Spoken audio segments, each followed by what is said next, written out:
Hi. So earlier we studied the three P's of marketing so far: product, price, and place. Today we'll be discussing about the last P, that is promotion. So promotion is basically company needs to spread awareness about its products to the consumers before they purchase it. So if any company wants people to know that a company is making so and so product, it has to make some efforts to spread the awareness. सो लोगों को बताना ज़रूरी होता है कि सो and so product वो बना रही है, तो उसके लिए प्रमोशन करना ज़रूरी है. So promotion is a way of spreading information around to the audience that so and so product is being manufactured. So this promotion has four different ways of being used as tools. So first, a tool is advertising. As you know, advertising, you all have been thoroughly in touch with and in contact with different forms of advertising. You come across it every day. So advertising is a one-way form of communication where the advertiser or the company who intends to spread the information focuses on a particular identity. A company एक particular platform choose करके, एक medium को choose करके audience को एक particular identity create करना चाहती है, that so and so brand is ours, और उसका पर्पस ये है इस प्रोडक्ट का, और इसका यूटिलिटी देख के कस्टमर्स खरीद पाए. So advertising is a one-way platform. Although it has many demerits, like advertising में feedback नहीं ले सकते. कंपनी खुद जो भी बोलना है न्यूज़ में in form of different media वो बोल देता है, बट फीडबैक नहीं मिलता, रिस्पॉन्स नहीं मिलता, और पता नहीं चलता कस्टमर देख भी रहा है कि स्विच कर रहा है दूसरे चैनल्स में, या फिर नोटिस कर रहा है, या समझ रहा है या नहीं, या फिर उसका कोई इशू है क्या. So it becomes difficult to understand because वो one way of form of communication है, सिर्फ एक ही तरफ से कम्युनिकेट होता है, सामने से फीडबैक नहीं लेते हैं. बट बहुत सारे मेरिट्स है एडवर्टाइजिंग के, like first of all wide reach. Advertising एक साथ पूरे कंट्री को एंड समटाइम्स पूरे वर्ल्ड को कवर करता है. सो और बहुत सारे ऑडियंस को आप एक साथ रीच कर सकते हैं. सो बहुत सारे लोगों को आप एक साथ कम्युनिकेट कर पाते हैं. तो that is first point is wider reach, बहुत सारे ऑडियंस कवर करते हैं आप. सेकेंड पॉइंट है creative. Because of the upcoming forms of software and applications and multimedia, advertising बहुत ज़्यादा क्रिएटिव हो गया है. So using of animations and people and different objects around, बहुत सारे मल्टीमीडिया की वजह से एडवर्टाइजिंग बहुत क्रिएटिव हो गया है, because of which it becomes easy. अगर आप कोई भी चीज़ का कम्युनिकेट करना चाहते हैं, लेट्स से अगर आप डाइजीन टैबलेट का आप पर्टिकुलर यूज़ बताना चाहते हैं, तो there is this body, human body, और उसके अंदर वो टैबलेट जाके डाइजेस्टिव सिस्टम में कैसे काम करते हैं वो दिखा सकते हैं. So it becomes easy because of. Next benefit of advertising is it's economical. मतलब compare to other tools, advertising थोड़ा सस्ता पड़ता है in form of its benefits, तो कंपनी को सस्ता पड़ता है. Next is legitimacy. लेजिटिमेसी का मतलब होता है कॉन्फिडेंस क्रिएट करना, विच मीन्स बहुत सारे कस्टमर्स को ऐसा लगता है कि अगर नेशनल टेलीविज़न में कोई प्रोडक्ट का यूज़ दिखा रहे हैं या फिर कोई प्रोडक्ट को प्रमोट कर रहे हैं तो वो पक्का सही होगा. तो this belief that gives takes form, that this confidence that is built in customers is a very valued asset for the company. सो बहुत ज़्यादा कॉन्फिडेंस क्रिएट करता है. नेक्स्ट बेनिफिट इज़ चॉइस बहुत है एडवर्टाइजिंग में. Like you can go for print media, you can go for outdoor. आप जो होर्डिंग्स देखते हैं बाहर, रेडियो पे हो सकता है, टेलीविज़न पे हो सकता है, आजकल सोशल मार्केटिंग बहुत ज़्यादा चल रहा है, उसमें एडवर्टाइज़ कर सकते हैं आप. तो बहुत सारे ऑप्शंस हैं एडवर्टाइजिंग में. That is one more benefit. So those were the merits of advertising, because of which companies advertising as a tool of promotion बहुत ज़्यादा commonly use करती है. The second tool you will be studying is personal selling. So promotion का second tool है personal selling. Now personal selling, as the name indicates, means आपने बहुत बार देखा होगा door to door salesman visit करते हैं. So company के sales representatives आते हैं, आपको product demonstrate करते हैं, explain करते हैं and convince करते हैं कि आप purchase करें. So when a person or a salesman from a company visits particular individual customer door to door and tries to convince to make the sale happen, that is personal selling. So personal selling advertising से कैसे better है? In a very few ways, because advertising में one way communication होता है, as I said earlier. उसमें response generate नहीं कर सकते, कंपनी सिर्फ advertise कर सकती है, सामने वाले का opinion नहीं जान सकती. But personal selling में यही एक merit बनता है, that when a customer reaches you at your door, if you are not satisfied with the product या फिर आपको लगता है कोई कॉम्पिटिटिव ब्रांड ज़्यादा अच्छा है, तो आप उसको एक्सप्लेन कर सकते हैं और यही आपका ओपिनियन फीडबैक बन के वो सेल्स रिप्रेजेंटेटिव कंपनीज़ को दे सकता है। तो ये हेल्प करेगा कि नेक्स्ट टाइम उनके प्रोडक्ट्स कैसे बेटर बन सकते हैं। सो रिस्पॉन्स, अगर कोई कंपनी को जानना है उनके प्रोडक्ट्स क्यों नहीं बिक रहे हैं, तो कस्टमर्स से डायरेक्ट इंटरेक्शन की वजह से उनको पता चलता है कि क्यों नहीं बिक रहे हैं, क्योंकि कस्टमर से इंटरेक्शन हो पाता है। सो पर्सनल सेलिंग में कन्विंसिंग का चांस मिलता है, तो सेल ज़्यादा अच्छे से हो सकता है। Feedback is very valuable. So personal selling के कुछ बेनिफिट्स हैं।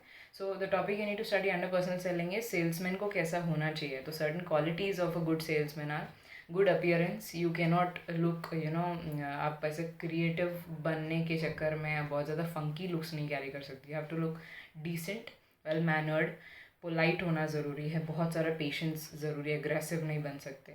कम्युनिकेशन स्किल्स एक्सेलेंट होनी चाहिए, लैंग्वेज में ग्रिप और technical know how. So technical know how का मतलब है प्रोडक्ट का डिटेल नॉलेज आपको होना ज़रूरी है, बिकॉज अगर वो डेमॉन्स्ट्रेट करने बोलते हैं या फिर वो की एस्पेक्ट्स पूछते हैं लाइक फंक्शनिंग क्या है, वारंटी क्या है, प्रोडक्ट का कैसे फंक्शन करता है, तो सेल्समैन को खुद को बताना ज़रूरी है। So it becomes very necessary for the salesman to be very patient, to be not get aggressive at times, and excellent communication skills, very fluent in language, vocabulary अच्छा होना चाहिए, टेक्निकल नॉलेज होना ज़रूरी है प्रोडक्ट का to provide proper demonstration, and he should be well prepared with every possible question that can come from a consumer. So if somebody asks any detailed questions, he should be able to answer them or at least get back to them with a proper answer. So these are qualities of a good salesman. Now the third thing that you will study, third part of promotion as a tool, is sales promotion techniques. कभी कभी आपने देखा होगा बहुत सारे offers वगैरह देखते हैं कुछ ब्रांड्स में। द रीज़न इज़ कभी कभी बहुत लंबे टाइम तक सेल्स नहीं होता है उनका, और कभी कभी ऐसा होता है कि आप प्रोडक्ट को प्रमोट करने की कोशिश तो कर रहे हैं लेकिन कस्टमर्स परचेज़ नहीं कर रहे हैं, तो आपको कुछ ना कुछ एक्स्ट्रा बेनिफिट्स देने पड़ते हैं सो दैट कंज्यूमर्स वो एक्स्ट्रा स्टेप ले और परचेज़ करें। So one of it is rebate. Rebate का मतलब होता है special price, right. Special price का मतलब है सर्टन टाइम्स एक पर्टिकुलर अमाउंट कैंसिल करके बाजू में एक और प्राइस लिखा रहता है। सो ये rebate is for a short time of period. So certain time के लिए वो ऑफ़र है, अगर आप उस ऑफ़र के ड्यूरेशन में नहीं खरीदते हैं तो वो अपना नॉर्मल प्राइस में चला जाएगा। These online applications like Amazon, Flipkart, Myntra, इन सब में आपको दिखेगा ये, right. That is called rebate. Special duration के लिए, ओकेजन्स के लिए प्राइस रिड्यूस होता है। Okay. Second thing is quantity deals. Quantity deals का मतलब है ज़्यादा खरीदने पे ही ऑफ़र है। अगर आप 2 टी शर्ट्स खरीदते हैं तो थर्ड फ्री है, अगर आप 1 टी शर्ट खरीदते हैं तो कोई ऑफ़र नहीं है। तो ये क्वांटिटी डील क्यों देते हैं, ताकि आप कम से बदले ज़्यादा खरीदें। If you purchasing 1 T shirt और shirt you won't get anything, any offer, any benefit, but if you are purchasing 2 you get the third one free. तो buy 2 get 1 free, buy 3 get 2 free, that is quantity deal. अगर आप 5 kilo का 5 kilo का rice bag खरीदते हैं तो you will get something free, like basmati rice का एक पैकेट फ्री दे दिया। तो क्वांटिटी खरीदने पे deal. Next thing is lucky draws which you see sometimes. आपको चिट में डालना पड़ता है इफ़ यूर अ कंज्यूमर, और लकी ड्रॉ जिस दिन निकलेगा उस दिन आपका प्राइज़ मिलेगा। Next is instant draw. उसका मतलब है कोका कोला के जो लेबल के पीछे रहता है आपको स्क्रैच करना है और अगर वो कूपन लकी निकला तो आपको मिलेगा, तो वो इंस्टेंटली मिल जाता है, right. Now there are certain gifts like product combinations बोलते हैं उनको। जैसे ब्रू के साथ आपको पहले, कॉफ़ी पाउडर के साथ आपको पहले ग्लास बाउल मिलता था। समटाइम्स यू गेट हॉर्लिक्स के साथ शेकर फ्री मिलता है। So all these are parts of gifts they provide, product combinations बोल। Also there is a technique called sampling, in which company अगर प्रोडक्ट का रिस्पॉन्स जानना चाहता है तो वो पहले सैम्पल्स रिलीज़ करता है, छोटे छोटे कंडीशनर के सैचेट्स, ग्रीन टी के छोटे बैग्स, कोई भी प्रोडक्ट को स्मॉलर क्वांटिटी में पहले रिलीज़ करता है to know customers response towards the product. अच्छा लगा, सेल्स हुआ, मतलब उसका रिस्पॉन्स अच्छा आ रहा है तो आप फुल फ्लेज बना सकते हैं। Next is full finance. Full finance का मतलब है मनी रिलेटेड जितने भी लोग हैं, लाइक बैंक्स हो गए, इन्वेस्टमेंट कंपनीज हो गए, ये सब लोग कैसे ऑफर्स देते हैं। लाइक से फॉर एग्जांपल आप मॉनिटरी सपोर्ट कैसे दे सकते हैं। If you feel washing machines expensive है और या फिर बड़े बड़े रेफ्रिजरेटर्स डबल डोर की एक्सपेंसिव है, तो आप क्या करते हैं, आप ईएमआई प्रोवाइड कर देते हैं, तो आप फिनेंस वाइज उसको ऑफर दे रहे हैं। लाइक आपको लग रहा है कस्टमर्स को महंगा लग रहा है प्रोडक्ट, तो आप उसको ईएमआई पे दो। Equated monthly installment is a way where you tell person कि आप अभी मत भरो, आराम से टाइम लेके धीरे धीरे भरो। So that's how they provide some techniques like that. Installment दे के आप एक टेक्निक यूज़ कर सकते हैं। So similar are holiday packages मिलती है, there are gift vouchers you can give. Like आपने बहुत ज़्यादा फ्रीक्वेंटली एक पर्टिकुलर एयरलाइंस यूज़ किया तो वो लोग आपको वाउचर्स देते हैं, लाइक स्किन स्पा सेंटर्स का वाउचर देते हैं, लाउंजेस का देते हैं। सो ये सारे डिफरेंट टेक्निक सेल्स प्रमोशन के अंदर यूज़ होती हैं। The last tool of promotion is public relations. जैसे आपने advertising, sales promotion, personal selling देखा है, वैसे लास्ट है पब्लिक रिलेशंस। पब्लिक रिलेशंस का काम क्या है? आपके कंपनी में एक PR टीम होती है। पब्लिक रिलेशंस टीम का काम ये है कि कंपनी का इमेज हमेशा अच्छा बना रहे हैं। कभी कभी मैगी जैसे कैडबरी, ये सारी कंपनीज ने जैसे छोटी छोटी गलतियाँ कर दी, तो वैसे ही कंपनी के ब्रांड का जितना लाइफ होता है उसमें कभी ना कभी कोई मिस्टेक हो जाता है जहाँ पे कस्टमर्स कंप्लेन करते हैं या फिर कुछ मिसहैप हो गया, तो ये सबको रिकवर करने का काम PR टीम का है। So just to make sure consumers के दिमाग में ब्रांड के लिए कोई नेगेटिव मार्क ना बैठे कि वो हुआ था फिर ये ब्रांड का इमेज ऐसा हो गया है, अभी इसको नहीं खरीदना है।